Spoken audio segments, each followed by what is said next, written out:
Good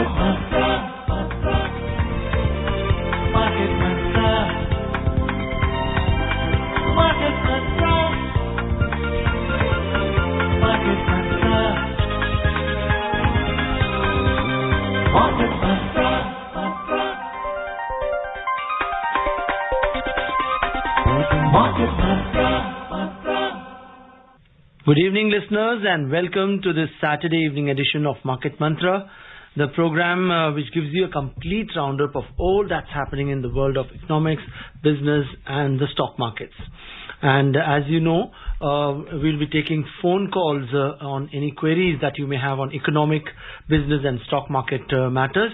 But do remember that as a policy, we don't address company or stock-specific queries. You can call us on 2331 4444, 23717106 and 2371 7117.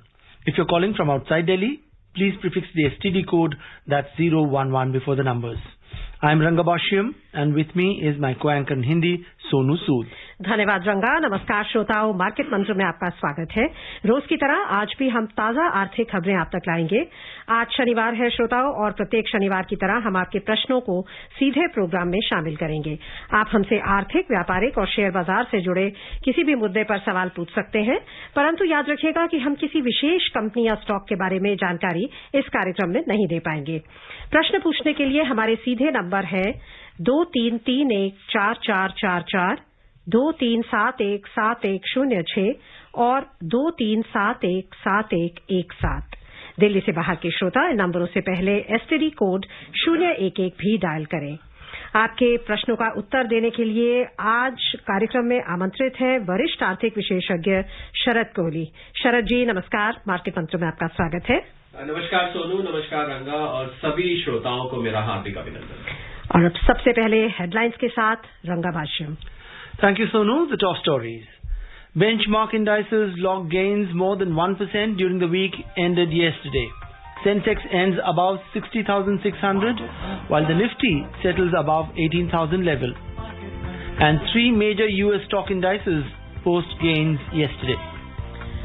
कल समाप्त कारोबारी सप्ताह के दौरान प्रमुख बाजार सूचकांक 1% से अधिक की बढ़त में रहे। सेंसेक्स 60,600 के ऊपर और निफ्टी 18,000 के स्तर से ऊपर हुए बंद, और अमेरिकी शेयर बाजारों के 3 प्रमुख सूचकांक कल तेजी में रहे।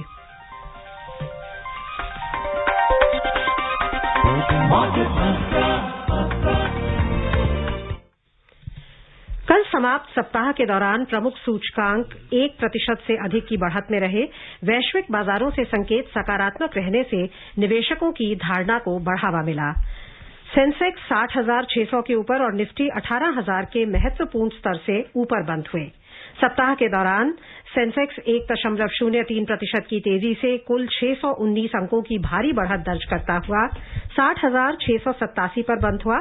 निफ्टी 1.04% बढ़कर कुल 187 अंकों का उछाल दर्ज करता हुआ 18,103 पर बंद हुआ। बीएसई मिड कैप सूचकांक में भी 1.45% की तेजी दर्ज हुई और स्मॉल कैप सूचकांक में 1.15% की बढ़ोतरी रही। And let's start taking phone calls, and joining us first this evening is Hasmukh from Mumbai. Good evening and welcome to Market Mantra. Hello. Can you hear me? जी हसमुख जी, अपना सवाल पूछिए। Yeah. First of all, Happy New Year to Market Mantra. Ji. My question is 6.2% inflation rate in US and approximately more than 5% or around 5% inflation rate in India. My question to Sharad Kohle is that can we say the honeymoon is over and the liquidity is going to be get now sucked now from the system? वो ये जानना चाहते हैं कि जो US में interest rate बहुत high levels पर पहुंच गए हैं 6.2% और भारत में भी 4.5%। सो आपको लगता है कि लिक्विडिटी बाजार से सक आउट हो सकती है और शायद बाजारों के लिए ये एक अच्छी खबर ना हो?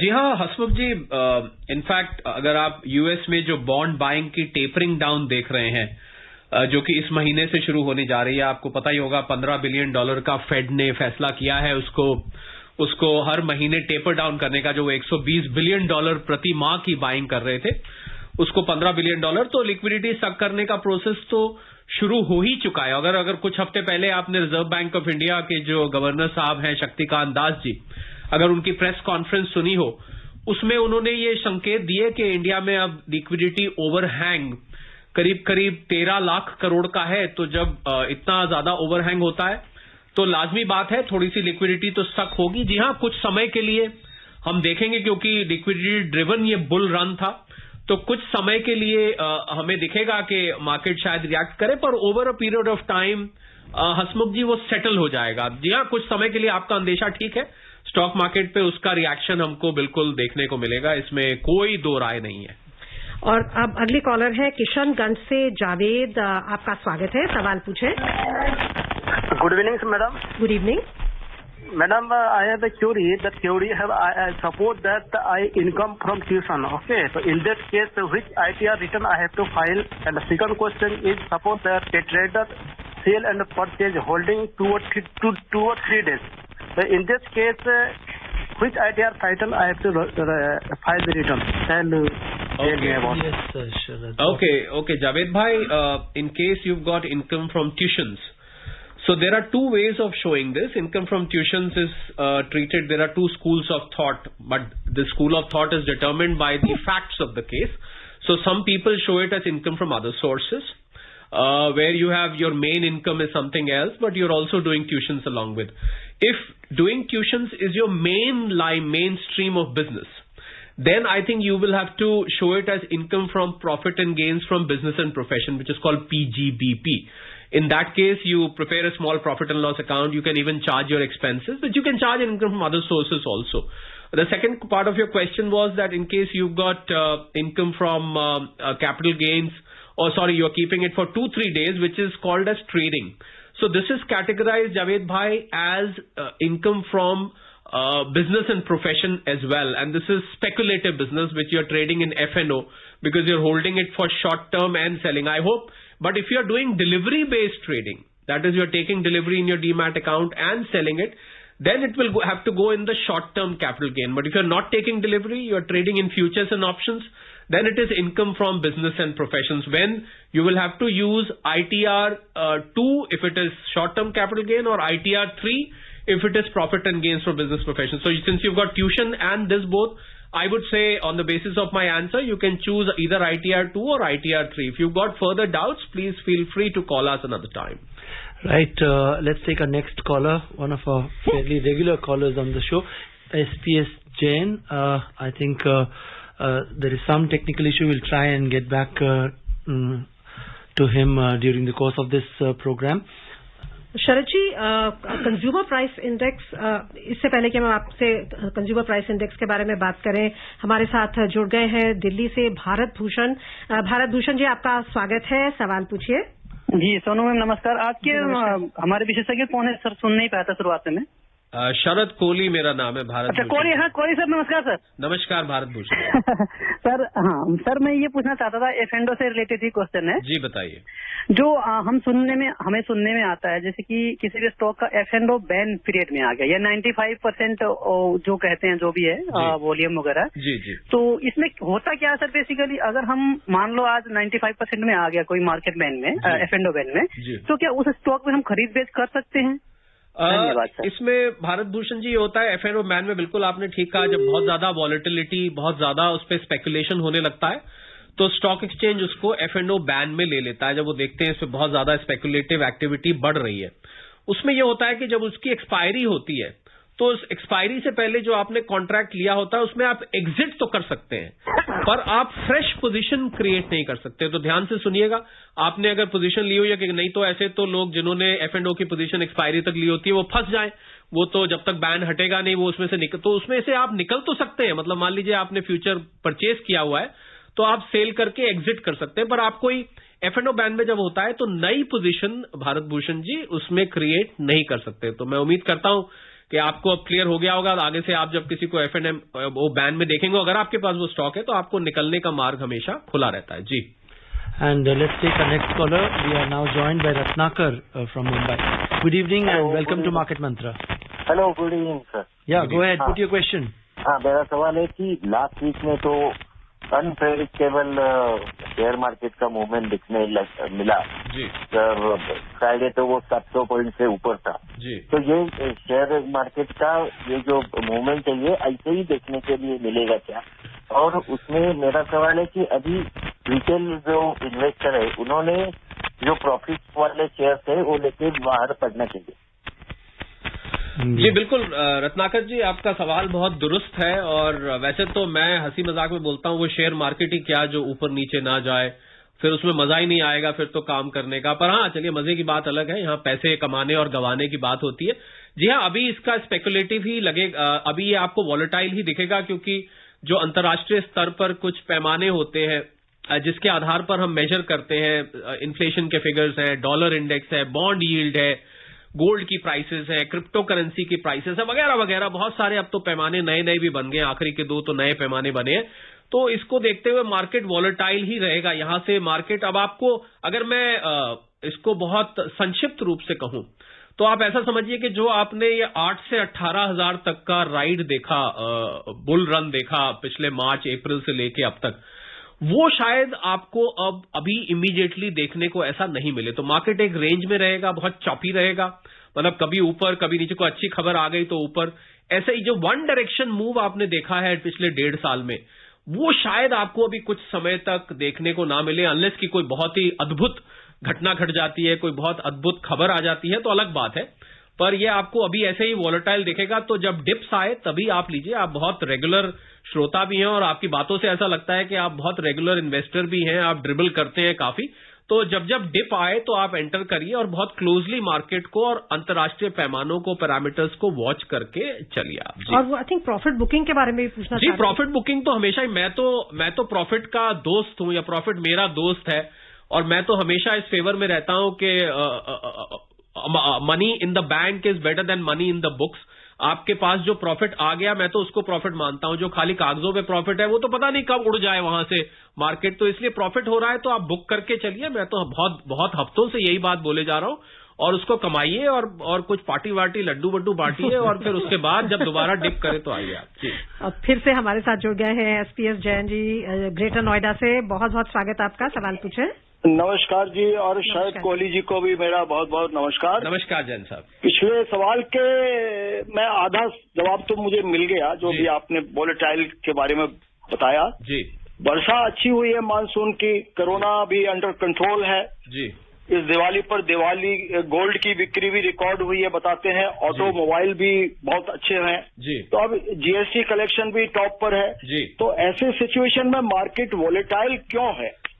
ऐसे सिचुएशन में जो आपने बातें जैन साहब कही ना, उन्हीं बातों में कहीं एक पेच भी छुपा हुआ है। आपने कहा कोरोना सिचुएशन कंट्रोल में है, तो आप तो बहुत जागरूक श्रोता हैं। कोरोना सिचुएशन अगर आप अंतर्राष्ट्रीय स्तर पर देखें तो पिछली जो 2 कोरोना वेव्स आई थी वो ये दुनिया भर में घूम के हमारे यहाँ आई थी। और आप जर्मनी में देखें, फ्रांस में देखें, रशिया में देखें, चाइना में देखें, जो इसका जन्मदाता है, वहां पर बहुत सारी खबरें पूरी तरह से आती नहीं है। चाइना में कुछ सिटीज में पार्शियल लॉकडाउन लग गया है। तो मुझे लग रहा है कोरोना सिचुएशन अब ऐसे राह पे खड़ी है जहां पर हम लोगों को बहुत सतर्क हो जाना चाहिए, क्योंकि ऐसा ही अगर आपको लोगों की क्या होता है, शॉर्ट मेमोरी होती है, भूल जाते हैं। अगर पिछले 2 वेव्स देखें वो भी इसी तरीके से चुपके यहां आ गई थी। तो पहली बात तो कोरोना सिचुएशन भारत में नियंत्रण में। जी हाँ, जीएसटी कलेक्शन ठीक है, दिवाली की सेल अच्छी रही। तो वॉलेटाइल जैन साहब, अगर मैं आपकी बात पे अब पिन पॉइंटेड जवाब दूं तो वॉलेटाइल का अर्थ ये होता है कि भारत में सिचुएशन अच्छी है, कोई दो राय नहीं है, भारत के सारे आर्थिक पैमाने बहुत फेवरेबल है, पर हमारी मार्केट अंतर्राष्ट्रीय पैमानों को बहुत रिस्पेक्ट देती है। अमेरिका छींक मारता है, जुकाम बाकी की दुनिया को लग जाता है। तो अमेरिका में आप इन्फ्लेशन देखिए, अमेरिका में आप इन्फ्लेशन अपने आप बॉन्ड यील्ड देखिए, डॉलर इंडेक्स देखिए, एफआईआईज की निरंतर सेलिंग बनी हुई है। तो इसको देखते हुए मार्केट वॉलेटाइल है। तो दोनों बुल्स और बेयर्स की आपस में जब लड़ाई होती है ना जैन साहब, तो फिर मार्केट वॉलेटाइल हो जाता है। ये मेरा कहने का तात्पर्य था। Sharad, you spoke about American markets. Let's take a look at the markets as well. The 3 major U.S. stock indices rose yesterday, led by gains in Johnson & Johnson and big technology and communication stocks. However, investors remained concerned over prolonged inflation. Shares of mega cap technology and communication stocks, including Google owner Alphabet, Microsoft, Facebook, Apple, and Amazon, inched up between 0.2 and 2%. Johnson & Johnson rose 1.5% after saying it planned to break up into two companies focused on its consumer health business and the large pharmaceutical units. The Dow Jones Industrial Average ended 0.5% up. The S&P 500 climbed 0.7% and the Nasdaq Composite Index jumped 1%. अब काफी समय से wait कर रही हैं मुंबई से ईला शाह। ईला जी, आपका बहुत बहुत स्वागत है। सवाल पूछिए। मार्केट मंत्र टीम और शरद जी को बहुत बहुत नमस्कार और नए साल की बधाइयाँ। नमस्कार। शरद जी, मैंने आपसे एक सवाल पूछा था। मेरी बैंक में एक बहुत पुरानी एफडी थी, उसके बारे में, और आपने मुझे इतना इंस्पायर किया तो मैंने तुरंत उस पर एक्शन ली और मैंने बैंक में जाके उनसे गुहार लगाई। उन्होंने मेरी गुहार सुनी और उन्होंने तुरंत मुझे हेल्प किया और कस्टमर केयर से बात करवाई, एक ईमेल भी लिखवाया जिसका उन्होंने रिस्पॉन्ड दिया। मेरा सब डिटेल पूछा है, मैंने डिटेल उनको भिजवाया है और लगता है कि आगे वो जो मेरे प्रॉब्लम है उसका सोल्यूशन निकलते हुए दिखता है। चलिए, अच्छी बात है। ईला जी, आपका क्या सवाल है आज? बस यही मुझे आपको थैंक्स कहना था। आपने बहुत बहुत बहुत आपकी आवाज और आपकी तेज तर्रार बातें करने की स्टाइल मुझे इतनी पसंद है। मैं बहुत बहुत शुक्रिया कहना चाहती हूँ। इला जी, आपका बहुत बहुत धन्यवाद। हमें इस बात की ज्यादा खुशी है कि आपका काम बन गया और कभी कभी काम तेज तर्रार तरीके से ही बनता है। और आपने देखिए, मेहनत तो सारी आपकी है और यहाँ पर मार्केट मंत्रा टीम की तो ये ड्यूटी है, रिस्पॉन्सिबिलिटी है कि सभी श्रोताओं की जहां तक हो सके मदद की जाए, उनको कॉन्सेप्ट समझाया जाए। हमें बहुत खुशी है इस बात की और आपको बहुत बहुत मुबारकबाद। जब आपकी एफडी पूरी वसूल हो जाएगी तो हमें तब आप इत्तला दीजिएगा, हम यहाँ बैठ के एक एक कप चाय फालतू पियेंगे उससे। और Sharad ji, I think you will agree with me कि ईला जी बाकी ऐसे श्रोताओं को भी इंस्पायर करेंगी जिनकी कुछ दिक्कत है लेकिन वो आवाज नहीं उठाते हैं और पैसिव रहते हैं। तो वेरी इंपॉर्टेंट टू कंप्लेन। बिल्कुल, उनको सुनो, पूरा प्रोसेस नहीं पता होता। यही मार्केट मंत्र की खूबसूरती है कि वो आपको एक रास्ता बता देती है, आपको एक सड़क बता देती है, वहां से आप जाइए, आप मंजिल पे क्यों नहीं पहुंचेंगे। Exactly. We are now joined by Nand Gopal from Delhi. Good evening and welcome to Market Mantra. शरद जी नमस्कार। नमस्कार नंद गोपाल जी। मैं ये पूछना चाह रहा था, अभी जैसे बात हो रही है कि लिक्विडिटी शक करने की बात है, बिकॉज वहाँ पे इन्फ्लेशन हो गया, ये वगैरह हो गया, तो लिक्विडिटी परचेज करने के लिए आप कह रहे हैं कि बॉन्ड परचेज करेंगे। बॉन्ड परचेज करने तो लिक्विडिटी और मार्केट में आएगी कि क्या होगा? प्लीज मेरे को जब नॉलेज इस साइड की कम है। बिल्कुल, बहुत अच्छी आपने एक लेमैन का आपने सवाल पूछा है। बिल्कुल, ये बॉन्ड टेपरिंग क्या होती है। देखिए, क्या हो रहा था कि पिछले जब से पैंडेमिक आया था, अमेरिकन मार्केट में $120 बिलियन, मैं रुपए में कन्वर्ट कर सकता हूं, उसको थोड़ा जोर डाल के बताऊं तो $120 बिलियन प्रति माह बॉन्ड बाइंग वहां का फेड कर रहा था। बॉन्ड बाइंग का अर्थ है अनंत गोपाल जी कि वो खरीदता था तो बदले में पैसे देगा ना। अगर वो बॉन्ड्स खरीदेगा तो उतना पैसा अमेरिकन मार्केट्स में हर महीने आ रहा था। अब इस बॉन्ड बाइंग को आप ध्यान दीजिएगा, बॉन्ड बाइंग को टेपर डाउन किया जा रहा है। टेपर डाउन का मतलब है $120 बिलियन है तो नवंबर में शायद वो $105 बिलियन खरीदेंगे और अगले आने वाले दिसंबर में सिर्फ 90 खरीदेंगे।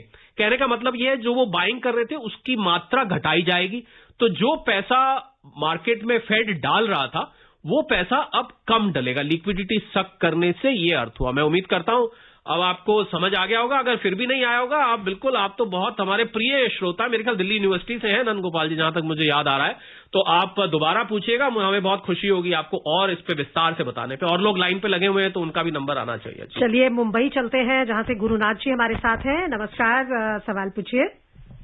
जी मैडम नमस्कार। नमस्कार। कोहली साहब को भी नमस्कार। नमस्कार गुरुनाथ जी। सर मेरा सवाल है, अपना ये अभी जो डेटा आया था सर, 1,45,00,000 के करीब कुछ ये डिमैट अकाउंट खुले हैं। जी जी जी सर, इसके ये जो इन्वेस्टर और कंपनी और ओवरऑल जो मार्केट के लिए कितना ये अच्छी बात है, फेवरेबल है। और सर मेरा दूसरा सवाल है, ये जो आईपीओ है इसका थोड़ा सा लॉन्ग फॉर्म थोड़ा सा बताएंगे सर। अच्छा गुरुनाथ जी, पहले मैं, क्योंकि आपका दूसरा वाला क्वेश्चन का बहुत छोटा सा जवाब है, इनिशियल पब्लिक ऑफरिंग मतलब कंपनी जब शुरू में अपने आप को पब्लिक करती है तो पब्लिक को ऑफर करती है शेयर्स, एक प्राइस पे, प्राइस बैंड होता है जिसको रेड हेरिंग प्रोस्पेक्टस के माध्यम से लोगों तक लाया जाता है। तो उसको हम IPO कहते हैं। आपका पहला वाला सवाल है कि ये बहुत अच्छा है। देखिए, जो डीम 25 लाख अकाउंट एक महीने में मतलब पूरे क्वार्टर में 75 लाख अकाउंट खुले हैं।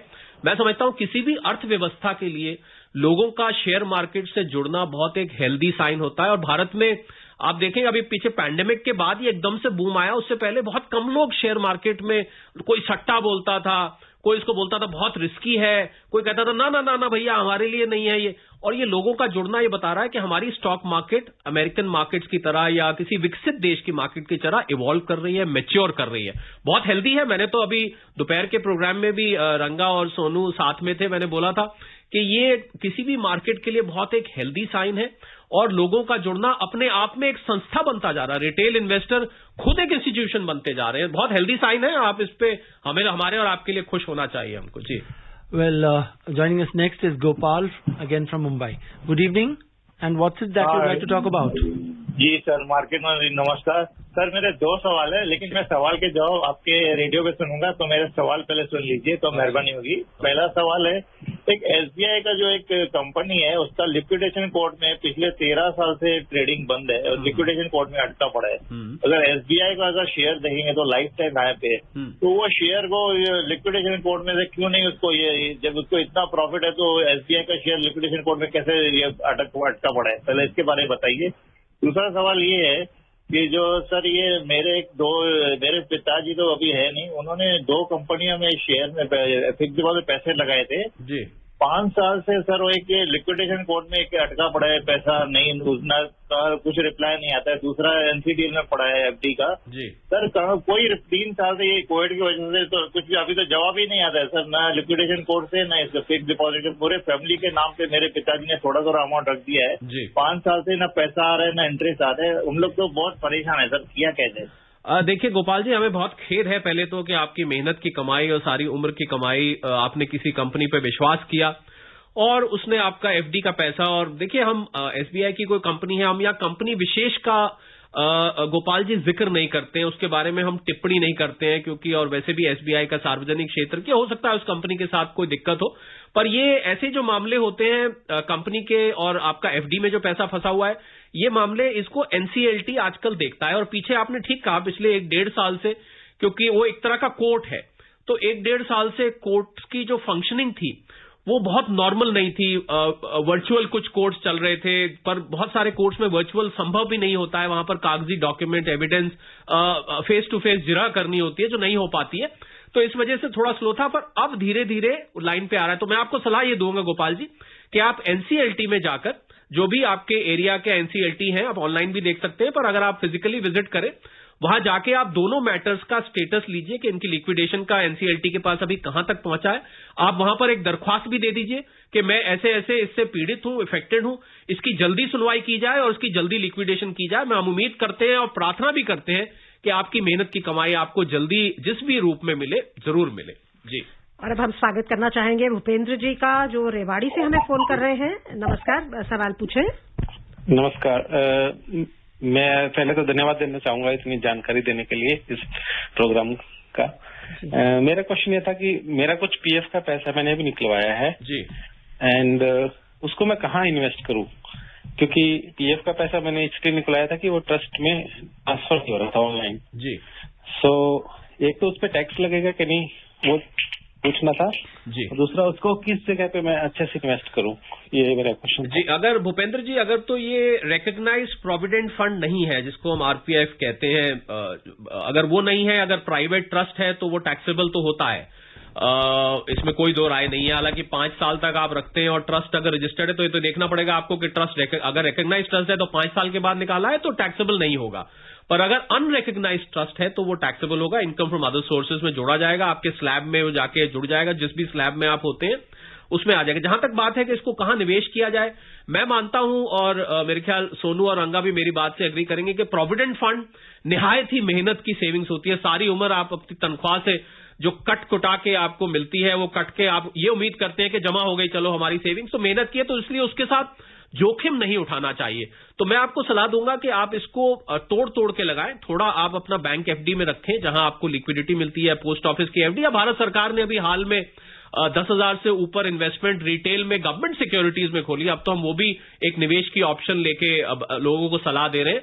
कुछ आप इसको डेट म्यूचुअल फंड में रखिए जो कि रिलेटिवली सेफ होते हैं, रेटेड होते हैं, और कुछ आप इसको हाइब्रिड फंड में रखिए। तो आप कुछ इसको मिला जुला के, एक अंग्रेजी में कहावत होती है, don't put all your eggs in the same basket.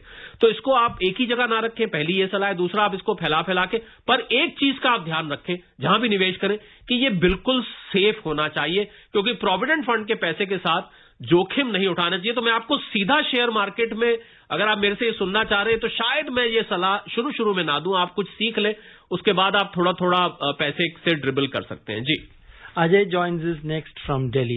Good evening, Ajay. And what's it that you'd like to talk about? Good evening, Market Mantra team. Yeah. Special thanks for Sarath Kohli ji. Sir, मेरी एक query है कि मेरे पास 2 demat account हैं जी। अगर एक account से मैं दूसरे में ट्रांसफर करूं शेयर जी, तो क्या उसमें कोई प्रॉब्लम या कॉम्प्लिकेशन आ सकते हैं सर? जी नहीं अजय जी, कोई कॉम्प्लिकेशन नहीं आ सकते। आप जितने मर्जी डीमैट अकाउंट से, जितने मर्जी डीमैट अपने ही डीमैट अकाउंट से इधर से उधर बड़े आराम से ट्रांसफर कर सकते हैं। कोई कॉम्प्लिकेशन आपके साथ नहीं आएगी। आपको सिर्फ अपने ब्रोकर को, जो आपके डिपॉजिटरी है, उन्हीं ब्रोकर से लिंक्ड होते हैं, आपको उनको एक सिंपल फॉर्म भरना होता है, एक रिक्वेस्ट देनी होती है। कुछ लोगों ने तो ऑनलाइन भी किया हुआ है। आप डालेंगे नए डीमैट अकाउंट का, आप रेफरेंस दीजिए, अकाउंट नंबर वगैरह दीजिए, ब्रोकर की आईडी वगैरह दीजिए, और इमीडिएटली वो ट्रांसफर हो जाता है। अब तो यही तो फायदा है डीमैट का। पहले कागजों में ले लेके साइन करा के हम इधर उधर घूमते रहते थे, ये ठप्पा लगवाओ, ये स्टैंप लगवाओ, ये साइन नहीं मैच कर रहे वगैरह वगैरह। अब ये कोई दिक्कत नहीं है, बड़े आराम से, बिल्कुल भी कोई कॉम्प्लिकेशन नहीं आए। कॉम्प्लिकेशन तो आप हमें बताइएगा, हम कॉम्प्लिकेशन को भगाने की पूरी प्रयास करेंगे। जी, अब चलते हैं सुनील जी के पास, जो दिल्ली से हमें फोन कर रहे हैं। स्वागत है, सवाल पूछें। नमस्कार मार्केट मंत्रा की सारी टीम को मेरा बहुत बहुत नमस्कार और धन्यवाद इतने अच्छे कार्यक्रम के लिए। मेरा एक्सपर्ट सर से ये सवाल है कि मैंने एक होम लोन ले रखा है इंडिया बुल्स से जी, और सर मैंने जो ये लिया था 2014 के तकरीबन लिया था जी, एक ग्रेटर नोएडा में कृषि प्रोजेक्ट के लिए जी, और बाद में मेरे को कुछ साल के बाद पता चला कि वो एक्चुअली मेरा जो फ्लैट था वो कंसर्न जो है ग्रेटर नोएडा अथॉरिटी से अप्रूव ही नहीं था। ओहो, अच्छा। लेकिन अब मुझे ये समझ नहीं आया कि किस तरीके से इंडिया बुल्स ने वो लोन सैंक्शन भी कर दिया और डिसबर्स भी कर दिया। तो मैंने कई बार मेल वगैरह भी डाला इंडिया बुल्स वगैरह को, लेकिन उनसे जो रिप्लाई आया तो उन्होंने कहा कि लोन की जो टर्म्स एंड कंडीशंस के अकॉर्डिंग जो है आप इसके लिए बाउंड हो, और कोई सॉल्यूशन नहीं हो पाया। और अभी तक मैं अंडर कंस्ट्रक्शन उस प्रॉपर्टी जो 6 साल ऑलरेडी डिले हो चुकी है उसके लिए मैं अभी तक भरता हुआ आ रहा हूँ। तो मैंने इसके रिगार्डिंग एक बार आरबीआई के अंदर ओम्बुड्समैन में भी वो डाली थी कंप्लेंट, उन्होंने एनबीएफसी को फॉरवर्ड करी और एनबीएफसी से जवाब आया कि इंडिया बुल्स ने जो इस तरीके का जवाब दिया है जो कि आपकी, तो मेरे को मतलब कोई सर रेमेडी मिल नहीं पाई उसकी। तो मैं इसके लिए चलिए सुनील जी, आपकी हमें बहुत खेद है कि आपके साथ ऐसा हुआ है। आपने लोन लिया और वो प्रोजेक्ट ही अप्रूव नहीं था, और अब लोन की लायबिलिटी, मकान भी नहीं है, लोन भी वापस करना है। बहुत ही दुर्भाग्यपूर्ण परिस्थिति है। देखिए, अभी हाल में 2 दिन पहले प्रधानमंत्री जी ने, बल्कि शायद कल ही प्रधानमंत्री जी ने एक यूनिफाइड सेंट्रलाइज्ड ओम्बड्समैन स्कीम का अनाउंसमेंट किया है। मैं आपको सलाह दूंगा, बिना विलंब किए सोमवार को सुबह आप पहला काम सो के उठते ही, जैसे ही दफ्तर खुलते हैं, आप ऑनलाइन जाइए, जो सेंट्रलाइज्ड ओम्बड्समैन है वहां पर आप एक एप्लीकेशन डालिए। वो बहुत स्पीडी है, सेंट्रलाइज है, अपने आप वो उसको टेकअप करेंगे और आपका इसका निस्तारण अवश्य होगा। विलंब हो गया है, मैं समझ रहा हूं, दिक्कत हो रही है, मैं समझ रहा हूं, पर आप एक बार ये रूट जरूर ट्राई करिए। सतीश जी हैं हमारे साथ दिल्ली से, लेकिन हमें खेद है कि समय की कमी के कारण हम आपके कॉल को शामिल नहीं कर पाएंगे आज के कार्यक्रम में। बहुत बहुत धन्यवाद आपका शरद जी, आप आए और हमारे श्रोताओं को बहुमूल्य जानकारी जी। शुक्रिया, thank you so much. And we'd also like to thank all our callers for their active participation in today's program. And before we close, a quick look at the top stories. Benchmark indices logged gains more than 1% during the week ended yesterday. Sensex ends above 60,600, while Nifty settles above 18,000 level. And 3 major US stock indices post gains yesterday. And with that, we come to the end of this edition of Market Mantra. Thank you so much for joining us. Goodbye.